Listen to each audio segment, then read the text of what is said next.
Bismillahirrahmanirrahim. Assalamualaikum warahmatullahi wabarakatuh. Bismillah, alhamdulillah, salatu wassalamu ala rasulillah Sayyidina Maulana Muhammad ibn Abdillah wa ala alihi wa sahbihi man wala wa la hawla wa la quwata illa billah. Amma ba'd.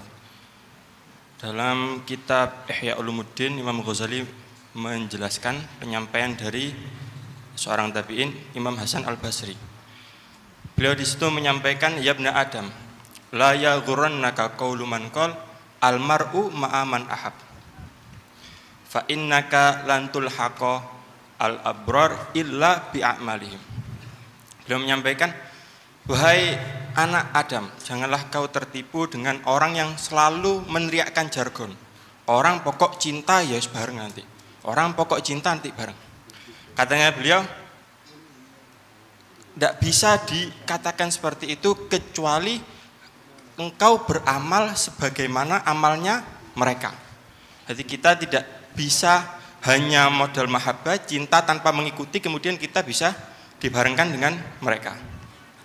Mungkin banyak dari kita, terutama yang syabab-syabab mungkin, kalau seandainya habis lihat film, misalnya yang dilihat film sihir, maka setelah melihat film sihir ini akan menimbulkan ketertarikan pada karakter penyihir yang ada.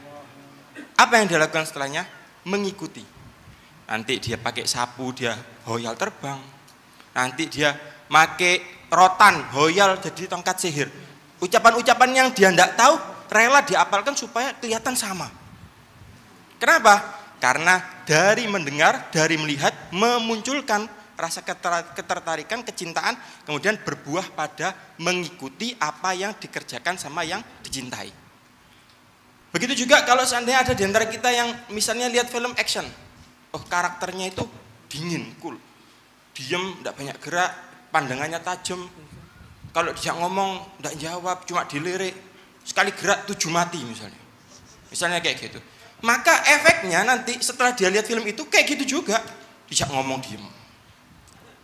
Kenapa? Yaitu tadi, dari dia melihat, mendengar, timbul rasa cinta, akhirnya buahnya adalah ingin mengikuti, beramal seperti orang yang dicintai. Alhamdulillah, pada pertemuan kali ini kita sama-sama diperdengarkan, sama-sama dipertontonkan bagaimana akhlak dari Habib Alwi bin Segaf As-Segaf, bagaimana tawaduknya beliau, bagaimana karomnya beliau, bagaimana mulazamahnya beliau dalam tadris. Kita ini kalaupun tawaduk kita harus curiga sebetulnya. Jangan-jangan tawaduknya kita itu ainul kibriya, yaitu bentuk sombongnya kita. Jadi kalau jalan misalnya pura-pura mantuk-mantuk supaya apa? Supaya kelihatan tawaduk. Lah, ini bukan tawaduk nih. Ini ya kibir. Yaitu kibir. Kemudian nanti istighfar, astagfirullah. Pak ini kok bisa mengerjakan itu? Dia istighfarnya masih perlu diistighfari. Wa iyyakum istighfaruna muftakirun limisli fa innana nastaghfiru. Kalau seandainya istighfarnya kita itu masih perlu untuk diistighfari, ya kita istighfar. Maksudnya gimana? Ada orang dia menganggap perbuatannya ini saking buruknya, sebelum saya menyebutkan perbuatannya, saya harus istighfar dulu. Astagfirullah, orang itu kok bisa ya? Jadi hakikatnya dia tidak beristighfar kepada Allah, tidak, dia ingin mentazkiyah diri. Saya mengucapkan itu saja saya harus istighfar.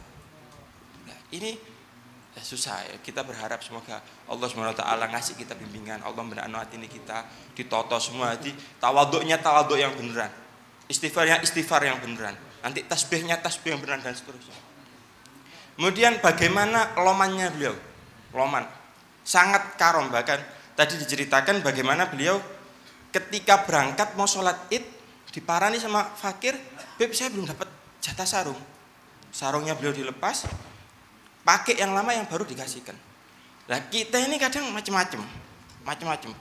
Bakhil itu, pelit itu macam-macam. Ada yang pelitnya sama dirinya sendiri. Jadi pelit sama dirinya sendiri. Mau puasaan beli kurma, wah cok wis eman, kok biasa sak durunge posoan wis ana sing dum-duman kurma misalnya. Jadi dia bukan pelit untuk ngasih ke orang, enggak. Untuk dirinya sendiri dia pelit. Untuk dirinya sendiri pelit dia. Lapar, punya uang. Ini bahas orang yang punya, bukan yang enggak punya. Punya uang, lapar, waduh, ndak wis melu Jumatan masjid kono ae, berkate enak. Ini bukan pelit ke orang ya, ke dirinya sendiri dia pelit. Ada yang macam lain lagi. Ada orang mau bagi hartanya. Dia pelit, mantu ojo. Hartamu aja dikekno. Loh kenapa? Tuman kok meneh-meneh nek soro ditabrak maneh kon, diparani maneh kon.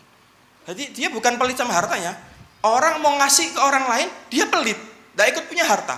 Nggak ikut punya harta. Pura-pura ngasih nasihat, bijak. Ojo engko nek kon ngei engko diparani maneh meneh. Ya jangan, ini hartanya nggak mekut punya harta, ikut pelite. Ya bantu seadanya sebisanya. Begitu besok datang lagi, kalau minta ya dikasih kalau ada, kalau enggak ya ditolak. Ada yang lebih parah lagi, hasud. Hasud itu Allah ngasih nikmat ke orang, dia yang enggak terima. Ada orang kaya, arek iku sugih padahal biyen nang sekolahne gawe ilo-iloan misalnya. Biyen nang sekolahne turuan. Ya terserah Allah, ngapain kok diprotes, ada apa? Ya khluqu ma yasha'u wa yakhtar. Allah itu menciptakan apapun yang Allah kehendaki, ya Allah milih juga, terserah mau ngasih ke fulan, mau ngasih ke fulan, mau ngasih. Nanti ada orang punya ini, enggak terima. Kenapa kok dia yang? Padahal saya yang. Loh, ya terserah Allah, Allah mau ngasih dia. Kaya mau ngasih dia. Jadi macam-macam lah. Kita sekarang tinggal muhasabah, ada enggak? Ada enggak ini di antara kita? Kalau seandainya ada, maka selama hayat masih di kandung badan, maka kita masih memiliki kesempatan untuk perbaikan. Selama hayat masih ada di kandung badan, maka kita masih memiliki kesempatan untuk perbaikan. Kemudian akhlak yang bisa kita contoh juga, di antara apa? Mulazamah sama tadris. Beliau ini dari Pasuruan pagi berangkat ke Surabaya. Naiknya naik apa? Naik kereta. Jadi bayangkan kereta sekarang 6.000 sudah pakai AC, tinggal diem wis. Kereta 110 tahun yang lalu. Masih ada orang yang bawa ternaknya. Masih ada orang yang bawa ayam, masih. Itu pagi berangkat naik kereta, pulang sore kayak gitu juga. Beliau lakukan. Padahal beliau ini bukan orang biasa, bukan pengajar biasa, orang luar biasa, tapi mulazamah sama tadrisnya seperti itu. Kalau seandainya mudaris-mudaris yang ada seandainya mengerjakan seperti itu, insya Allah jam kos jarang terjadi. Jam kosong, anak tidur kelas jarang. Kenapa? Karena ustadznya mulazamah seperti itu. Secara singkat, jadi ada 4 tahap ya ikhwan. Pertama, mendengarkan kisah orang-orang yang hebat. Kemudian harapannya setelahnya kita memiliki rasa cinta kepada mereka orang-orang yang hebat. Kemudian target ketiga yaitu tidak berhenti pada cinta, tapi dilanjutkan dengan mengikuti perilaku mereka. Diikuti perilaku mereka. Nah, kemudian puncak dari segala harapannya adalah kita dibarengkan dengan beliau-beliau orang yang soleh. Dibarengkan dengan Habib Alwi bin Sekaf. Hadza minni wa lafu minkum wa ma kuntu illa imtisalal amr wa talaban li nadrati syekhi wa mahabbatihi. Wassalamualaikum warahmatullahi wabarakatuh.